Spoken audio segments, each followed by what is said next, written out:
யோ இவ்வளவு சொரியாதையா சத்தங்கிட்ட வெளில இருக்கோம்ல உள்ள வந்துடும். Sorry doctor. டாக்டர் தாஸ். என்ன இதே பார்த்துட்டு இருக்க? உங்க பேர் என்னன்னு பார்த்தேன் டாக்டர். என் பேரா தாஸ்.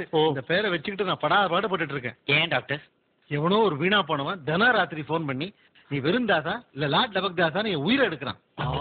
அவன் மட்டும் என் கையில கிடைச்சான்னா என் ரிப்போர்ட் டாக்டர். ரிப்போர்ட்டா?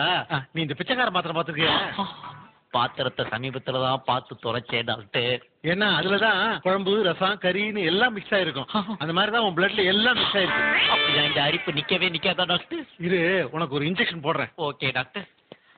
டாக்டர் குப்புறப்படுத்து பேண்ட்டை கொஞ்சம் இறக்கி விட்டுக்கணுமா? அது உன் இஷ்டம். ஆனா நான் கையில தான் போடுவேன். ஐயோ ஏன் டாக்டர்? உங்க கூட டிவியில ஒரு பொண்ணு வருமே அது வந்து ஊசி போடாதா? அது டிவில தான் போடும். ஆனாலும் உனக்கு ரொம்ப அப்பா. ஏன் டாக்டர் இனிமே இந்த அரிப்பெல்லாம் நின்றுமா? இனிமே அதிகமாகும். என்ன சொல்றீங்க? அது டெவலப் ஆகும்போது தானே என்னன்னு புரியும். ஒரு வாரம் கழிச்சு வந்து என்ன பாரு. சரி டாக்டர். என்ன வச்சு கிளினிக்கே டெவலப் பண்ணுவார் போல. ஹலோ. அட பாவி நீதானடா? உனக்கு ஒரு வேலையே இல்லையா? இனிமே என் பேரு லார்ட் லபக் தாஸ் தான்.